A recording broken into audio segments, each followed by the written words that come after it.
apakah ada pengalaman trauma di masa lalu yang kemudian berbeda sehingga membentuk mereka merespon bencana itu berbeda-beda. Nah, berbeda? Bencana itu bukan gempanya, bencana itu bukan gunung apinya, tapi dampak dari natural fenomena itu.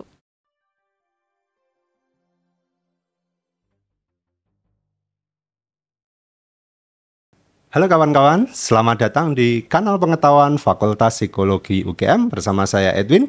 Dan kali ini kita akan membahas suatu topik yang sangat penting di Indonesia ini, karena posisi Indonesia yang cukup sering kali mengalami bencana, khususnya gempa bumi. Seperti yang kita tahu, terakhir kemarin ada berita tentang gempa bumi yang terjadi di Rusia, tapi kemudian bisa sampai Jepang dan masuk ke perairan Indonesia. Kemarin kita sempat masuk perairan Sulawesi ya, tsunami-nya itu ya.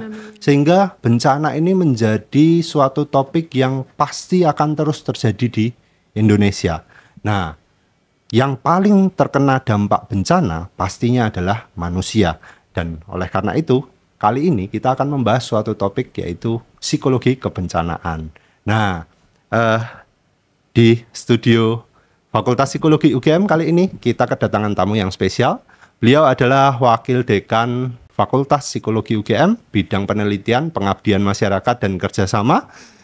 Beliau menyelesaikan studi doktoralnya di University of Sydney, Australia, dengan topik disertasi tentang kebencanaan, khususnya pada kaum disabilitas ya. Oke, nah selamat datang Ibu Ditya. Terima kasih ya, Mas Edwin. Terima kasih ini karena peralatan karena bantuannya kita memiliki peralatan yang mumpuni untuk melakukan podcast kali ini ya. Terima kasih loh undangannya.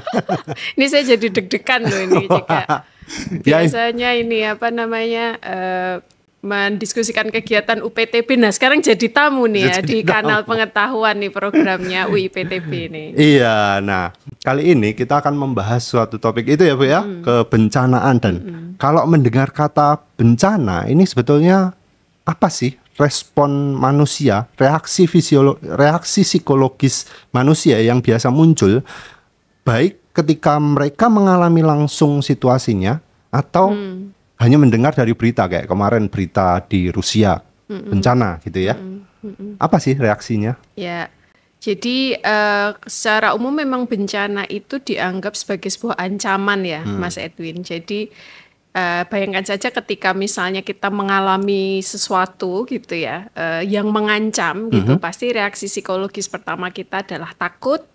Panik itu pertama kali gitu ya, maupun kalau kita tidak mengalami sendiri gitu, to some extent ya pada satu batas tertentu kita akan mengalami ketakutan itu kayak kemarin misalnya gempa di Rusia sampai 8,8 skala Richter yang tsunami-nya itu bisa sampai Jepang. Nah kita pun juga ikut merasa khawatir, masuk ke perairan Indonesia juga nih gitu kan. Atau sebelumnya kalau misalnya teman-teman atau Mas Edwin sendiri mengikuti berita kan ada prediksi gitu ya, di Jepang itu bulan Juli itu akan terjadi gempa besar. Betul. Yang sampai diestimasi korbannya itu bisa sampai 30.000 orang, yang apa namanya satu pulau di daerah Tokyo itu ya, Nankai apa namanya epicenter itu ya, itu akan terdampak semua. Nah itu pun meskipun tidak terjadi di Indonesia, tapi kita juga ikut khawatir juga gitu. Jadi memang reaksi psikologis pertama itu adalah dari sisi kognitif dan emosi, itu adalah kita mempersepsi bahwa bencana itu adalah sebuah ancaman, dan memang reaksi pertama adalah rasa takut atau panik ya, hal-hal seperti yang kalau biasanya kita mengalami sesuatu yang mengancam gitu. Nah baru kemudian setelah itu naik mungkin ke perilaku ya. Jadi misalnya dia apa namanya tidak tahu apa yang harus dilakukan, biasanya kemudian lari gitu kan, kemudian bingung dia apa namanya tidak ada self control gitu, dia tidak bisa mengendalikan diri dan sebagainya. Jadi memang tahapan gitu. Tapi reaksi pertama itu biasanya ada tadi perasaan cemas, takut dan juga khawatir tadi gitu. Takut, cemas dan khawatir ini perasaannya sama dengan yang kalau orang misalnya kecelakaan atau mengalami kejadian buruk itu sama?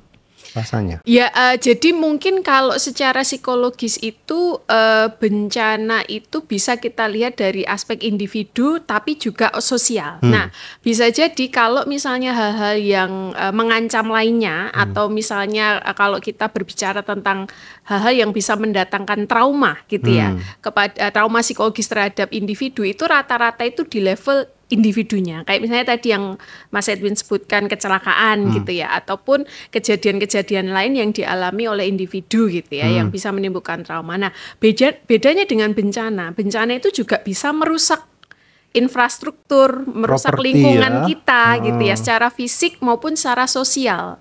Sehingga bedanya adalah traumanya itu tidak hanya pada individu, tapi juga dampak atau kerusakannya itu adalah bagaimana fungsi individu nanti yang ditentukan oleh lingkungan. Misalnya kemudian dia jadi kehilangan harta benda gitu kan. Kalau dia tidak punya harta benda, rumahnya hancur, nah itu kan berarti ada aspek di luar individu gitu ya, yang mempengaruhi bagaimana kondisi psikologisnya dia, seperti itu. Sehingga pulih dari trauma psikologi terkait bencana itu tidak hanya pulih secara individu, tapi juga pulih secara kolektif gitu. Dengan kita memperbaiki lingkungan juga gitu. Tidak hanya intervensinya kepada individu tapi juga intervensi untuk pemulihan terhadap lingkungan. Yang harapannya nanti itu juga akan mempengaruhi bagaimana individu itu juga pulih gitu secara psikologis. Bedanya mungkin itu. Nah, berarti kan kalau kita bisa bilang ya, bencana ini kan bisa berdampak panjang ya. Ya, betul. Nah, betul sekali. bagaimana dampak ini kemudian mempengaruhi keseharian korban atau Penyintas gitu penyintas itu untuk berfungsi secara normal setelah bencana itu berlalu. Gitu. Ya, jadi menarik. Kemarin itu saya mereview satu paper juga gitu ya. Nah, di situ itu diawali dengan sebuah quote bahwa bencana itu terjadi ketika itu terlupakan gitu. Jadi dalam artian gini, bisa jadi trauma itu muncul pada saat shocknya gitu ya, atau bencananya terjadi, kemudian misalnya kita sudah pulih, tapi itu tuh masih tersimpan gitu ya, sebagai skema kognitif kita. Oh, saya pernah mengalami kejadian itu gitu. Sehingga kalau misalnya ada stimulus gitu ya, stimulus lain yang mengingatkan ya para penyintas ini pada kejadian yang lalu, bisa jadi itu kemudian muncul lagi. Nah, itu terjadi misalnya di penelitian saya ya, meneliti di Merapi gitu. Erupsi 2010 itu kan sudah 16 tahun yang lalu ya. 16 tahun yang lalu. Tapi ketika kita bertanya lagi kepada para penyintas yang pada waktu itu mengalami menjadi korban gitu ya dari letusan gunung api, misalnya dia kehilangan keluarga atau kehilangan ternak gitu, atau hanya mendengar tetangga sebelah itu terkena angin panas gitu, mendengar teriakan-teriakan yang kemudian membuat dia trauma. Nah, itu tuh bisa memunculkan reaksi psikologis yang sama gitu, seperti dia pertama kali mengalami itu gitu. Jadi dia masih sangat ingat. Sama halnya dengan mungkin kejadian bencana lain yang di tempat penelitian kami di Palu gitu ya. Nah, mungkin setelah terjadi bencana kemudian diintervensi dan dia pulih, fungsinya tadi sudah mulai kembali ke masa di mana non emergency katakanlah. Tapi kemudian bukan berarti traumanya itu hilang gitu. Bisa jadi itu tersimpan tadi menjadi rekaman kognitif atau memori tadi dalam otaknya dia gitu. Nah, itu kalau misalnya dampak negatifnya ya dari sebuah memori. Tapi sebetulnya ada dampak positif juga dari sebuah memori. Katakanlah ketika kemudian dia pernah mengalami kejadian bencana, lalu misalnya rumahnya hancur. Kalau dia belajar dari pengalaman itu, bisa jadi ada langkah-langkah kesiapsiagaan yang dia lakukan supaya pengalaman yang dulu itu tidak terjadi lagi.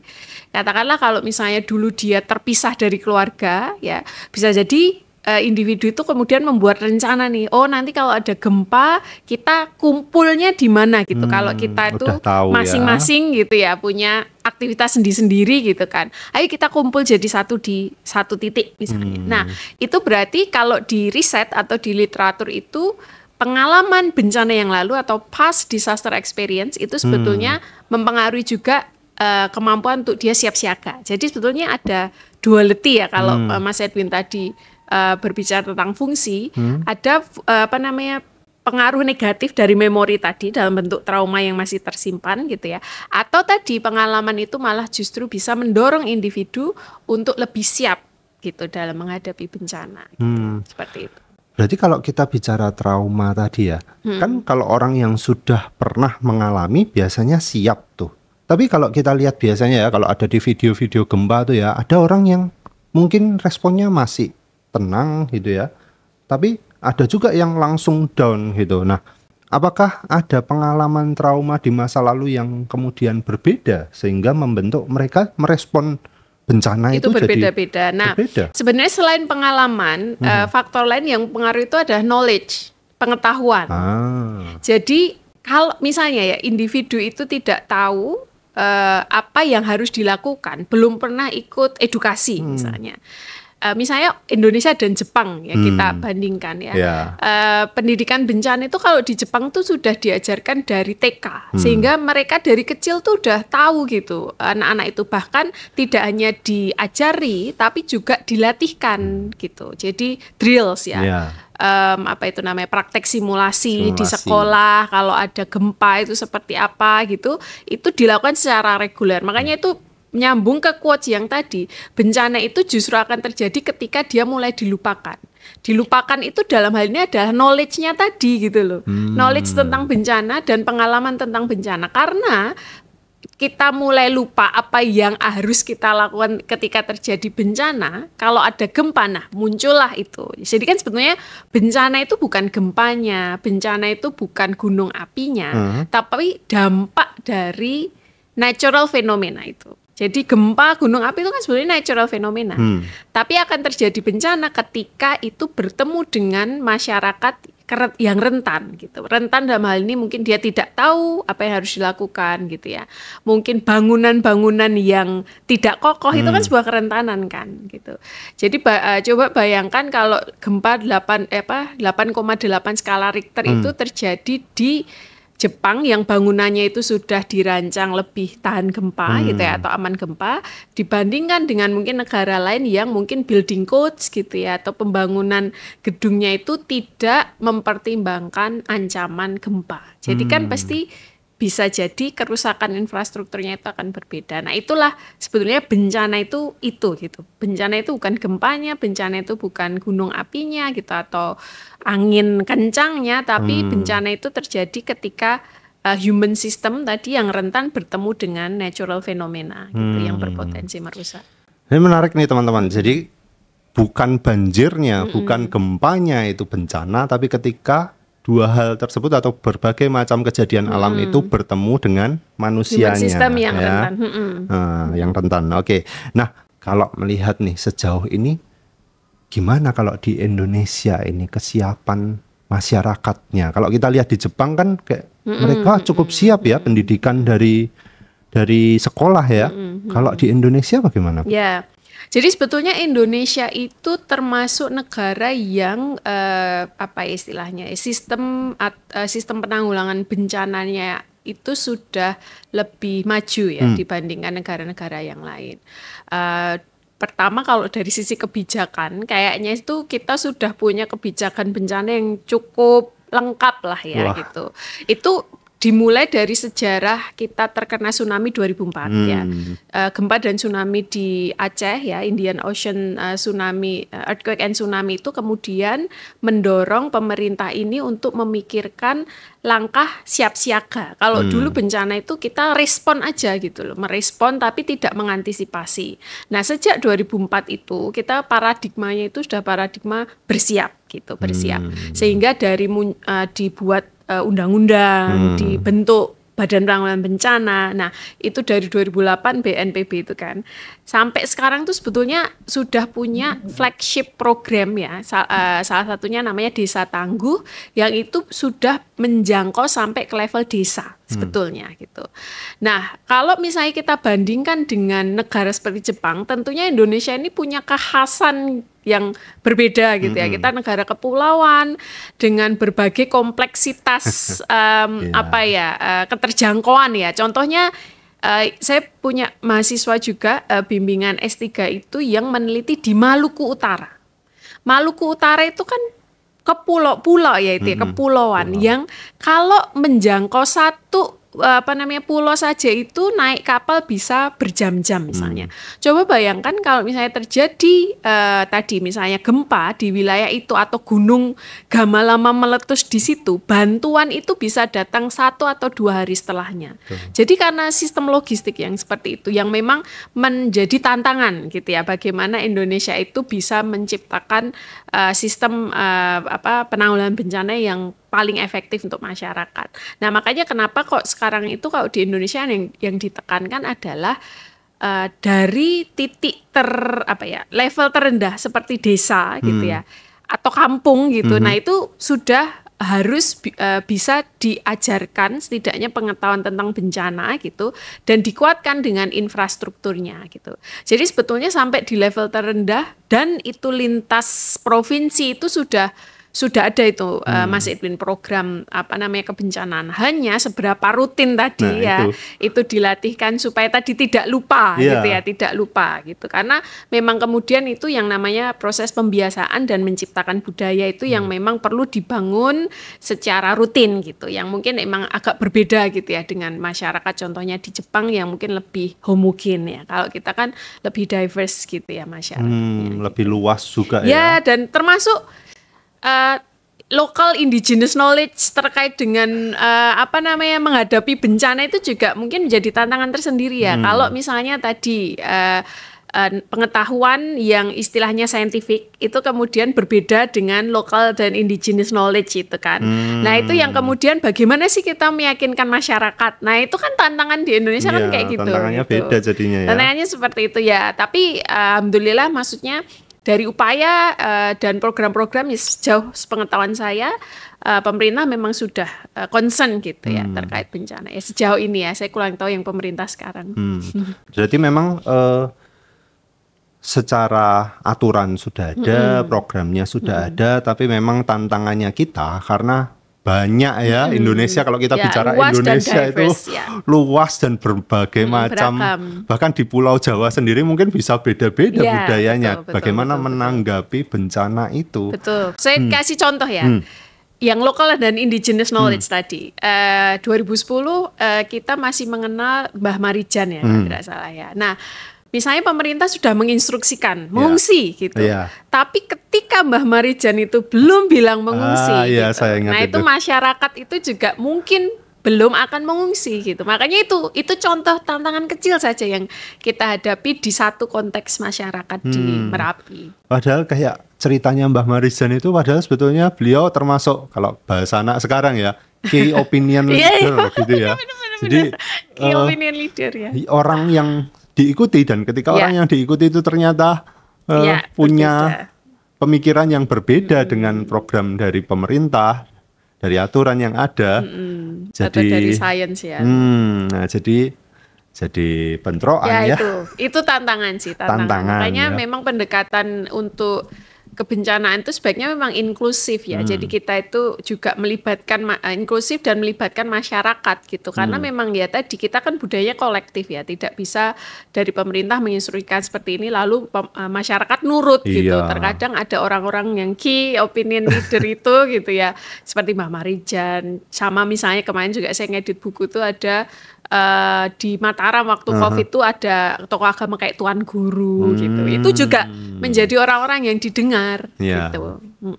Ya, oke, kesulitan di situ ya. Tapi kita percaya bahwa pastinya ke depan bisa dilakukan ya semuanya. Ya, mudah-mudahan ya.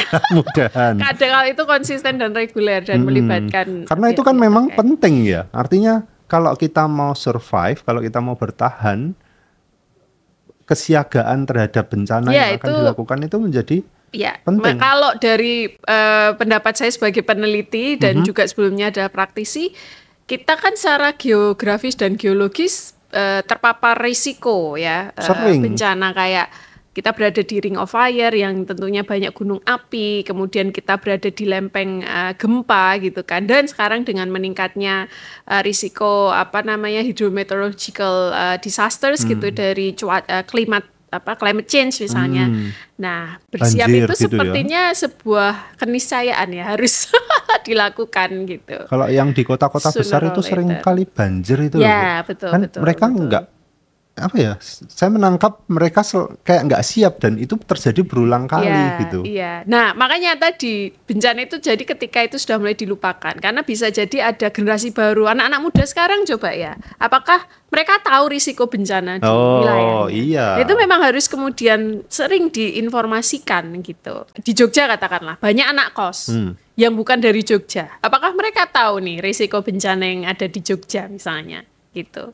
Nah, Itu juga dipengaruhi juga gitu. iya, berarti memang pendidikan ini menjadi penting Iya, nggak sih, Bu? disaster education, benar. Disaster education, dan itu dimulai di institusi pendidikan. Ya, sebaiknya memang dari sedini mungkin. Nah, dari institusi pendidikan, masyarakat juga bisa sih, karena tergantung apa ya istilahnya ya, forum-forum komunikasi yang didengar. Bisa melalui guru di sekolah, bisa melalui tadi key opinion leader, tokoh masyarakat, tokoh agama di masyarakat misalnya. Bahkan sekarang tuh ada faith-based organization ya, atau pendidikan bencana itu sudah lewat institusi-institusi agama kayak di gereja. Itu juga ada nih gereja tanggap bencana, program itu tuh juga sudah ada gitu. Ya, ya. Karena kemarin ya sekali, tadi kembali lagi kayaknya prinsipnya adalah tadi siapa yang bisa influencing masyarakat gitu Ya. supaya message-nya itu masuk. Jadi key opinion leader itu tadi ya. Gitu. KOL-nya siapa ya KOL? Oke, nah melalui podcast ini sebetulnya kita juga ingin mengedukasi masyarakat ya. Nah, kira-kira nih Bu, langkah apa sih yang bisa dilakukan kita sebagai bagi penonton juga agar siap secara mental ya, secara psikologis untuk menghadapi bencana yang kita nggak tahu tuh kapan datangnya bencana, kan pasti kita nggak tahu ya. Nah, gimana caranya kita menghadapi? Ya mungkin kalau berangkat dari diri sendiri dulu mungkin ya. Jadi kita perlu mencari informasi sebetulnya risiko bencana apa sih yang ada di wilayah kita gitu. Katakanlah kalau kita di Jogja, kalau kita di Jakarta, kalau kita di Sumatera misalnya, di Medan, di Padang, apa sih risiko bencana yang mungkin terjadi di wilayah kita gitu. Kita misalnya di Jogja ini ada 10 risiko bencana dari gempa ya, gunung api, banjir ya, angin sampai ke kebakaran misalnya. Jadi itu kita harus pahami. Untuk mencari sumber-sumber informasi itu harus cari yang kredibel ya, bisa melalui ke Badan Penanggulangan Bencana. Di semua provinsi sudah ada ya Badan Penanggulangan Bencana daerah gitu di level provinsi, dan bisa diakses di web gitu. Sekarang kan sudah digital semua gitu ya, itu bisa kita cari tahu gitu. Nah, baru kemudian yang kedua adalah kita cari informasi apa sih yang memang aman dilakukan dalam kondisi-kondisi bencana seperti itu gitu. Nah, ini kalau kita kembalikan ke ilmu kita psikologi gitu ya, itu sebetulnya adalah level kognisi, level pengetahuan. Jadi kita mencari tahu, kita memfamiliarisasi diri kita dengan informasi-informasi itu supaya kita lebih punya keterampilan tadi, mastery. Kan kalau misalnya di psikologi itu ada yang namanya environmental mastery. Jadi kita menguasai nih lingkungan kita, rumah kita. Ini apa sih risiko bencana yang mungkin terjadi dan gimana caranya supaya rumah kita aman gitu. Itu kalau mulai dari individu ya. Nah, kalau misalnya kita itu berperan mahasiswa gitu ya, misalnya mahasiswa psikologi, tadi sih ada ruang-ruang yang bisa kita masuki dalam misalnya bentuknya psikoedukasi. Jadi psikoedukasi bencana, apalagi kalau kita perhatikan dan menggunakan ilmu kita itu bisa membuat gitu ya program psikoedukasi yang menyasar kognisi, yang menyasar afeksi, dan yang menyasar perilaku gitu. Misalnya kognisi tadi dengan tadi memberikan pengetahuan gitu ya terkait dengan kebencanaan. Afeksi tadi misalnya kita dengan pembiasaan. Misalnya tadi pertama kali Mas Edwin nanya, kalau kamu pertama kali dengar bencana, apa sih yang kamu pikirkan? Apa sih yang kamu rasakan?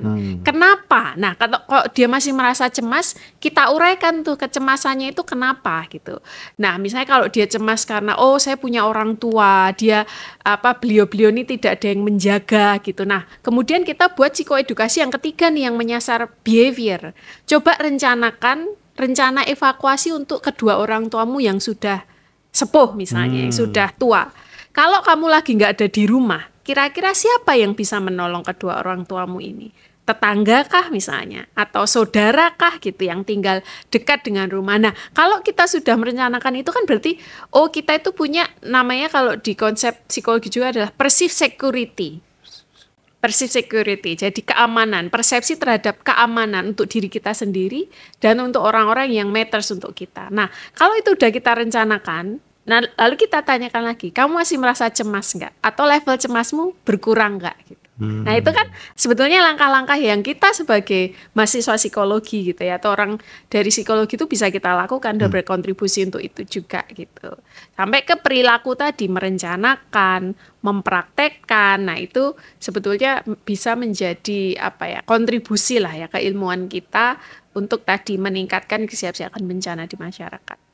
Berarti secara kognitif kita mempersiapkan pengetahuan kita, secara afektif kita membawa kesadaran mungkin ya, kesadaran untuk menyiapkan ya, meningkatkan sekuritas kita. Ya, betul, merasa aman. Secara perilaku praktekkan gitu ya, pengetahuan itu. Kalau kayak gini nih kan kadang kita nggak tahu nih ya, mana yang apa yang kita lakukan ini udah bener atau belum gitu ya. Kira-kira ada nggak sih Bu komunitas atau mungkin budaya yang bisa memperkuat ketahanan psikologis saat terjadi bencana gitu?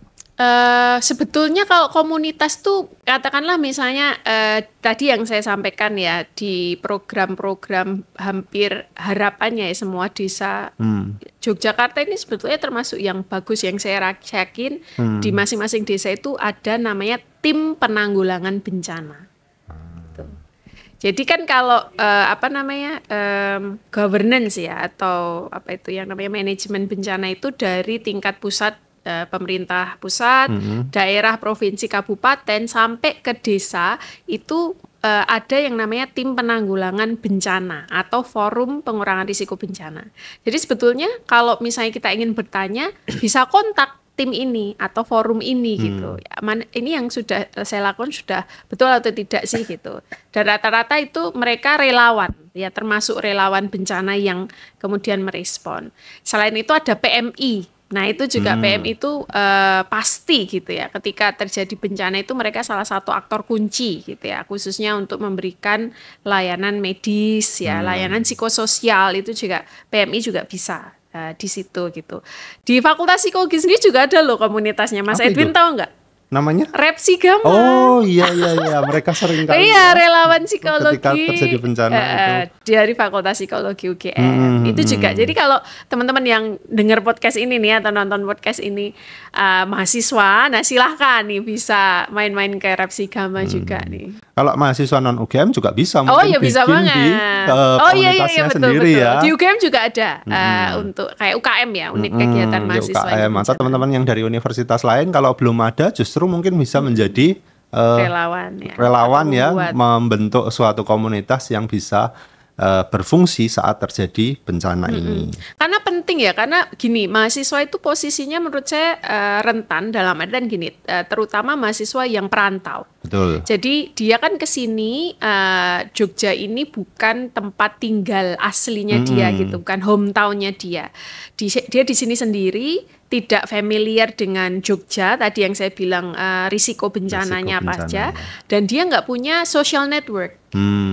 Bisa saja kalau mahasiswa ini tidak terdata di RT ya, kalau nanti terjadi bencana dia itu tidak accounted for gitu. Ya. Bisa jadi tidak menjadi daftar yang kemudian akan ditolong gitu kan, atau tidak jadi daftar yang akan bisa diberi bantuan gitu, karena dia tidak terdaftar. Sehingga saya mungkin himbau gitu ya, mungkin anjurkan ke teman-teman mahasiswa itu kalau bisa ya memang mendaftarkan diri di RT gitu. kan ya Pak RT di data daerah ya. wilayahnya dia gitu. Setidaknya ya RT tahu oh di satu rumah kos ini ada berapa mahasiswa gitu. Sehingga dia itu punya social network tadi. Karena social network ini penting sekali. Social network dan social connectedness itu menjadi salah satu faktor keamanan tadi, security ketika terjadi bencana. Bahkan penelitian saya dulu di Australia yang dia itu negara individual, mereka itu baru sadar pentingnya social network dan social connectedness itu ketika emergency. Kalau fase normal non emergency itu mereka nggak masalah gitu, nggak sapaan sama tetangga, saya punya duit buat beli barang kebutuhan saya sendiri gitu. Tapi baru akan terasa kalau terjadi emergency itu betapa jaringan dengan tetangga, jaringan dengan tadi ketua lingkungan atau RT ya kalau di masyarakat kita itu penting gitu. Penting. Nah itu kalau kita lihat ternyata orang-orang di lingkungan sosial kita itu menjadi penting. Nah bagaimana kemudian peran para guru, psikolog, atau orang-orang yang secara sosial memiliki posisi untuk membantu masyarakat dalam merespon bencana yang terjadi? Jadi kalau bencana itu kan kita ngomong fase ya Mas Edwin ya, sebelum bencana terjadi, pada saat bencana terjadi dan sesudah bencana terjadi. Nah tadi kita sudah banyak mendiskusikan yang sebelum nih, jadi misalnya guru, psikolog, kita sebagai mahasiswa gitu ya, itu bisa berperan untuk psikoedukasi tadi. Gitu, mengajarkan lah ya, guru mengajarkan ke murid-muridnya gimana sih, apa sih bencana itu gitu ya, bahayanya apa gitu, dan apa yang harus dilakukan. Nah kalau pada saat terjadi bencana ya tadi misalnya mahasiswa bisa menjadi relawan. Kalau di psikologi itu istilahnya kan kita kan psychological first aid ya. Nah itu juga bisa juga kita menjadi first aider pada saat emergensi bencana gitu. Sama halnya dengan teman-teman Repsi Gama itu, makanya ketika kalau ada bencana itu mereka sering terjun untuk memberikan PFA gitu. PFA kan prinsipnya look, listen, dan link gitu. Kita melihat situasi di sana, siapa yang membutuhkan, kita dengarkan apa yang situasi mereka gitu ya, keluhan gitu. Kemudian link, jaringkan atau networkkan mereka dengan pemberi bantuan. Nah itu psychological first aid pada saat respon. Nah pada saat pemulihan ya, pemulihan itu sebetulnya lebih kompleks ya, karena pulih itu kalau dari sudut pandang psikologi ya memang pulih secara psikologis. Tapi sebetulnya pulih secara psikologis itu akan relate dengan pulih-pulih di sektor lain. Misalnya kalau dia ada luka misalnya, luka fisik ya. Jadi tidak hanya luka psikologis gitu, tapi beneran luka fisik. Berarti memang dia itu harus pulih secara medis juga, pulih secara kesehatan. Lalu bagaimana dengan ekonominya? Makanya ada yang namanya livelihood recovery, ya, pemulihan mata penghidupan. Mungkin dengan bantuan tunai gitu ya dari pemerintah gitu. Mungkin dengan program pemberdayaan, pelatihan untuk kemudian dia bisa menghasilkan uang misalnya. Karena kalau kita melihat dampak misalnya bencana-bencana sebelumnya tadi, bencana itu seperti gempa itu bisa menghilangkan mata pencaharian. Kayak kejadian di Merapi itu, kenapa kok mereka itu banyak nggak mau mengungsi yang tinggal di kawasan rawan bencana itu? Karena sapinya tidak ikut diungsikan. Padahal buat mereka sapi itu adalah penting. Hidupnya gitu, ya. Hidupnya ya, mata penghidupannya ada di situ gitu. Makanya itu yang perlu kita pahami dalam melihat bagaimana resiliensi individu terhadap bencana itu tidak hanya dari aspek psikologisnya aja gitu, tapi juga memang nyangkut ke aspek sosial bahkan ekonomi gitu. Makanya livelihood ini untuk kita ya, khususnya yang mungkin masyarakat ekonomi menengah gitu, terutama mungkin yang menengah ke bawah, memang faktor ekonomi atau livelihood itu memang penting sih. Sehingga peran tadi tidak hanya kita psikolog, guru, tapi juga pemerintah. Gitu. Untuk memastikan memang pada saat situasi darurat, baik itu sebelum atau sesudah, ada safety net tadi. Makanya kok Dinsos tuh sering kasih bantuan tunai gitu ya. Cash itu memang betul gitu, karena penting, memang ya. Itu tuh penting untuk security tadi ya. Artinya lingkungan sosial ini, dukungan sosial dari lingkungan ini menjadi aspek yang penting dalam pemulihan Betul. para penyintas Ya, ya. pemulihan dan kesiapsiagaan sebetulnya. Jadi siap siaga itu juga dipengaruhi oleh Berarti aspek sebelumnya sosial. Betul. dan sesudahnya Sebelum, pada saat, dan sesudah. itu semuanya sosial menjadi penting ya. Oke. Nah, kalau melihat kejadian yang sudah berlalu nih, yang pernah terjadi nih, ada nggak sih Bu kisah nyata atau hasil penelitian yang bisa dibagikan? Bagaimana seseorang itu yang sudah mengalami bencana lalu kemudian mengalami trauma dan bangkit lagi? Ya, betul. Mungkin kemudian jadi relawan gitu ya, atau jadi itu sebetulnya penelitian disertasi saya tentang itu. Khusus saya beri contoh saja ya, tapi ini bisa jadi juga terjadi di kelompok non disabilitas. Tapi yang saya teliti itu di teman-teman disabilitas itu bahkan ada yang jadi relawan. Nah, di Jogja ini ada yang namanya Divagana, Difabel Siaga Bencana. Itu adalah dari para penyandang disabilitas yang memang sebelumnya itu mengalami bencana dan termotivasi untuk berkontribusi supaya pengalaman mereka yang lalu itu tidak terjadi untuk diri mereka dan teman-teman disabilitas maupun masyarakat yang lain gitu. Itu bukti nyata sih ya menurut saya, bagaimana kemudian dari pengalaman tadi pas experience dari bencana itu mendorong mereka untuk malah kemudian jadi aktor gitu, berkontribusi menjadi relawan bencana yang mengedukasi ketika sebelum terjadi bencana dan merespon, bahkan mereka pun terjun gitu kalau bencana terjadi. Itu namanya Divagana dan mereka saat ini kalau di Yogyakarta itu di bawah Dinas Sosial Provinsi atau DIY, Daerah Istimewa Yogyakarta. Keren ya? Iya. Kok bisa ya mereka, kan orang tuh kadang ya kalau sudah mengalami sesuatu tuh ya sudahlah buat pengalaman dirinya sendiri ya. Nah, mungkin bisa jadi gini Mas Edwin. Jadi menariknya itu kalau kita melihat penyandang disabilitas itu kan mungkin beda sama kita yang punya luxury untuk mengakses pendidikan gitu, mudah kemana-mana, mobilitas. Teman-teman disabilitas itu mungkin saya ambil dari cerita dari teman-teman Divagana saja ya. Pas Merapi ya, erupsi Merapi 2010, mereka itu ditinggal di rumah oleh keluarganya gitu. Menunggu, jadi ada tuh cerita yang ini ada, saya baru menerbitkan dengan teman-teman tuh book chapter terkait pengalaman trauma penyandang disabilitas erupsi 2010. Mereka itu nunggu gitu, relawan datang tuh nggak dijemput-jemput gitu. Adapun kalau sudah dijemput itu mereka itu misalnya ya ada yang pakai kruk ya, tongkat gitu. Dievakuasi itu tidak sama tongkatnya gitu. Jadi ketika naik ke truk itu harus digendong, di tempat pengungsian itu mereka tidak bisa kemana-mana gitu karena tidak ada alat bantu itu gitu. Nah, dari pengalaman itu ya buruk itulah yang kemudian tuh jadi motivasi besar gitu. Supaya ya ke depan itu tidak terjadi lagi pada dirinya dan pada komunitasnya gitu. Makanya ini juga sama salah satu mahasiswa MAPSI yang kebetulan juga staf BNPB itu kita sedang meneliti tentang prososial, perilaku prososial pada relawan bencana gitu. Kenapa sih kok mereka itu mau jadi relawan, exactly yang ditanyakan oleh Mas Edwin tadi. Menarik banget pertanyaan penelitiannya. Kenapa? Ini mungkin empatinya lebih tinggi atau solidaritas ya karena melihat orang nggak bisa kemana-mana kan. Betul sekali. Nah, selain orang dengan disabilitas, sebetulnya ada satu kelompok masyarakat lagi yang juga kadang menjadi perhatian Ibu, yaitu anak-anak. Nah, anak-anak ini kan ya kalau secara knowledge jelas nggak bisa berharap banyak ya, artinya mereka baru tumbuh dan baru menerima informasi-informasi.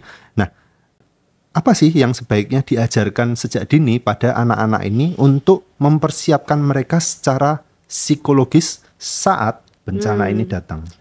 Iya, dan ini tuh sebetulnya juga jadi penelitian mahasiswa saya di S3 yang di Maluku Utara itu. Jadi dia itu tentang kesiapsiagaan psikologis bencana pada anak usia dini. Jadi kita memang bisa kalau anak usia dini itu kita mengajarkannya ke anak dan ke pendampingnya. Anak itu sebetulnya usia dini kayak usia 3 tahun tuh sudah bisa menerima informasi yang bentuknya abstrak. Kayak bencana itu apa sih? Tapi kita tuh perlu mengajarkannya itu dengan cara yang lebih konkret.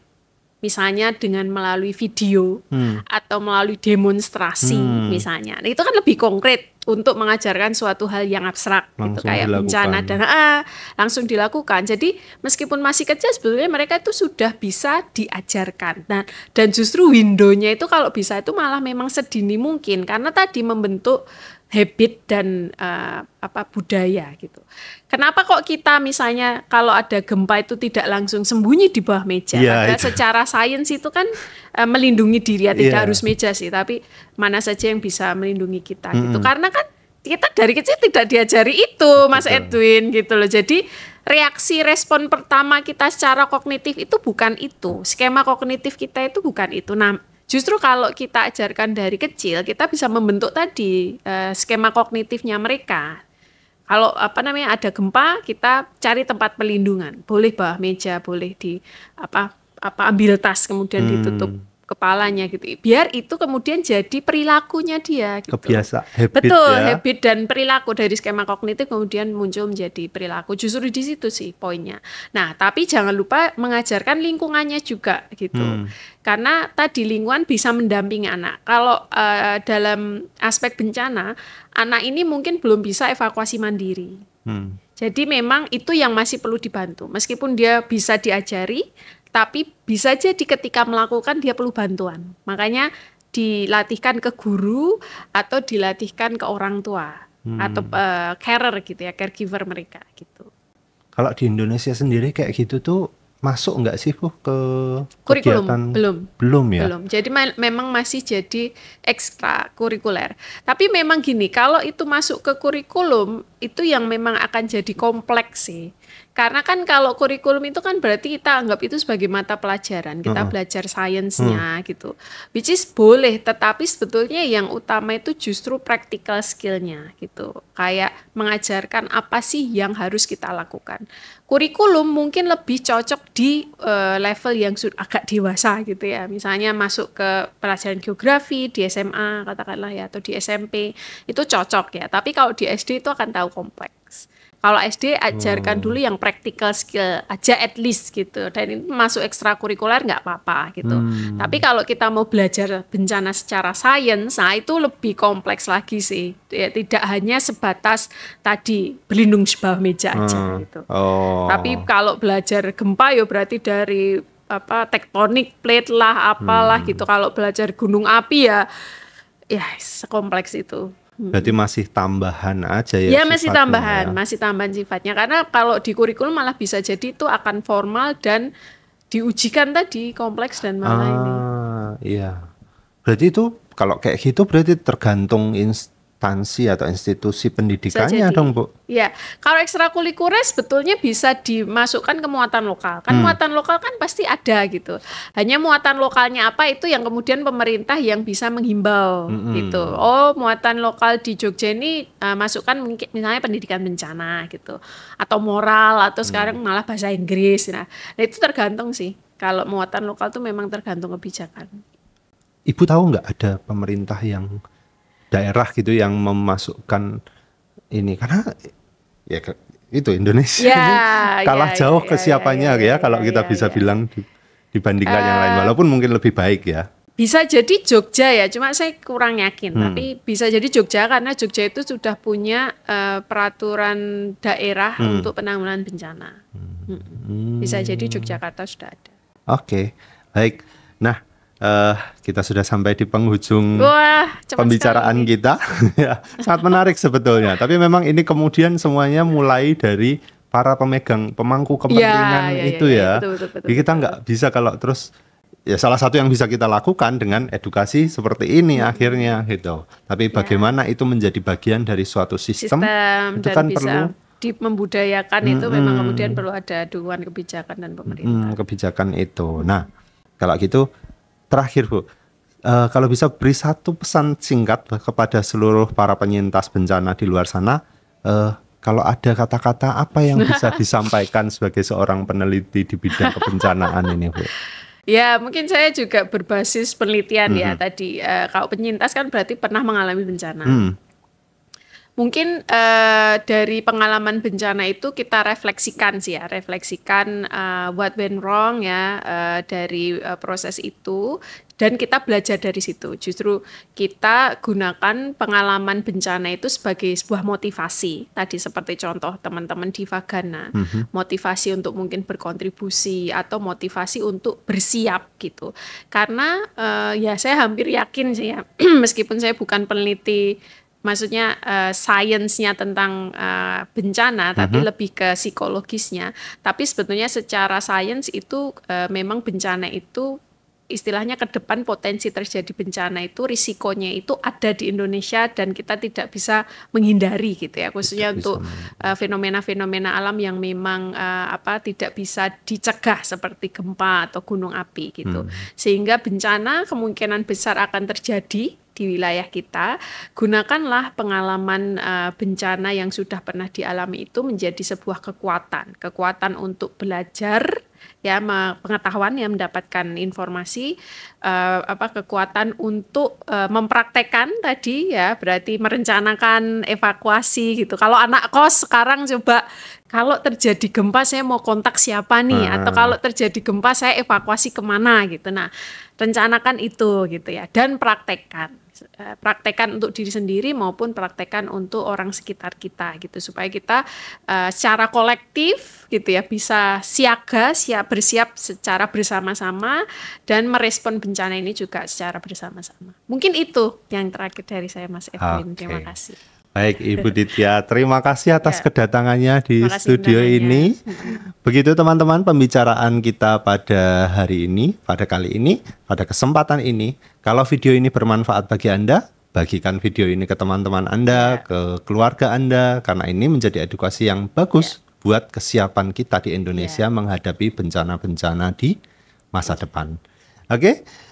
Mungkin ini Mas Edwin, kalau ada pertanyaan silakan nanti boleh dicantumkan email saya ya di description. Betul, oke. Nanti kalau teman-teman mungkin ada pertanyaan, ada kesulitan, atau ada yang mengganggu di dalam pikiran, gimana sih misalnya cara menghadapi kebencanaan yang lain gitu ya, boleh dituliskan di kolom komentar atau nanti berkontak langsung lewat Ibu Ditya lewat email gitu ya. Ya, terima kasih undangannya Mas Edwin dan juga untuk teman-teman semua. Baik, kawan-kawan UGM, terima kasih atas waktunya yang sudah kita bersama-sama lalui. Sampai jumpa di pembicaraan di podcast kanal pengetahuan Fakultas Psikologi UGM selanjutnya. Saya Edwin pamit undur diri. Salam. Salam.